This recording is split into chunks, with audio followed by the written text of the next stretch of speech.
Alors bonjour, chers panafricanistes, chers combattants pour l'émergence africaine, chers blogueurs, youtubeurs, et puis surfeurs, et puis activistes du net. Aujourd'hui, j'aimerais parler d'un sujet, c'est notre président de la République, ou alors le président de la République en Afrique, généralement. Il y a quelques-uns, en fait, qui sont à la hauteur de la tâche et qui prennent le boulot au sérieux et qui appliquent les règles universelles de la présidence, c'est-à-dire la redevance vis-à-vis du peuple. Alors, je parle ici des interviews des présidents.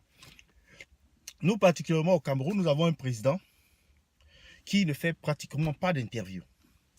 Alors, lorsque vous créez un système, et les gens, à tort ou à travers, disent, à tort ou à raison d'ailleurs, disent que, en fait, le président, lui, c'est un homme qui est bien, mais il s'est entouré de mauvaises personnes. Alors, mais le système qu'il met en place est tel que lui, il s'extrait carrément de la vie quotidienne des citoyens. Il ne fait pas les descentes sur le terrain.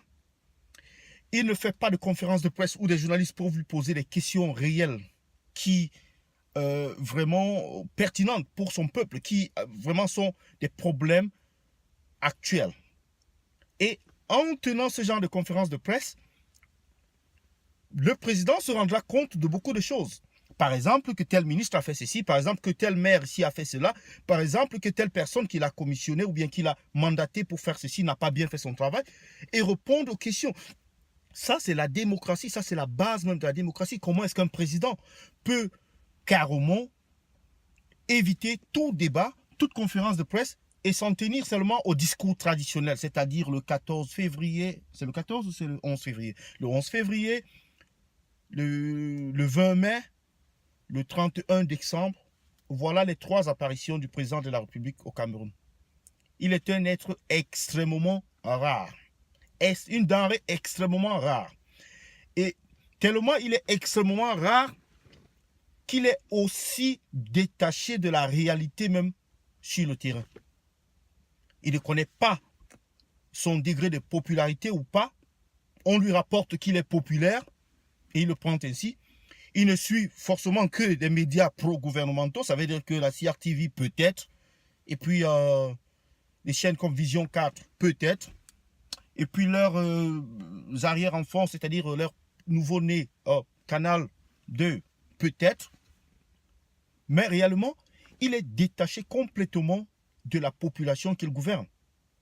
Et ça pose un problème véritable, parce que la population ne peut pas l'atteindre. La population ne peut pas aller vers lui. La seule façon pour lui de parler à la population, c'est soit parfois de consulter, de donner des audiences, beaucoup plus d'audience aux membres du Parlement, qui sont les représentants du peuple, soit en donnant des interviews régulières aux journalistes, que ce soit de la presse publique ou de la presse privée. Mais là, lorsqu'il faut donner une interview, on se limite strictement aux journalistes pro-gouvernementaux. C'est-à-dire ceux qui ne vont pas poser des questions embarrassantes.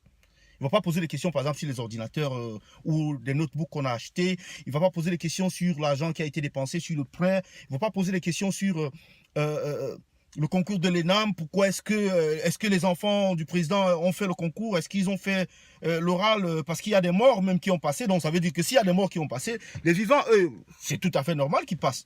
Donc, c'est autant de choses qui montrent que notre président, il est détaché complètement de la réalité. Et c'est de ça qu'il est question.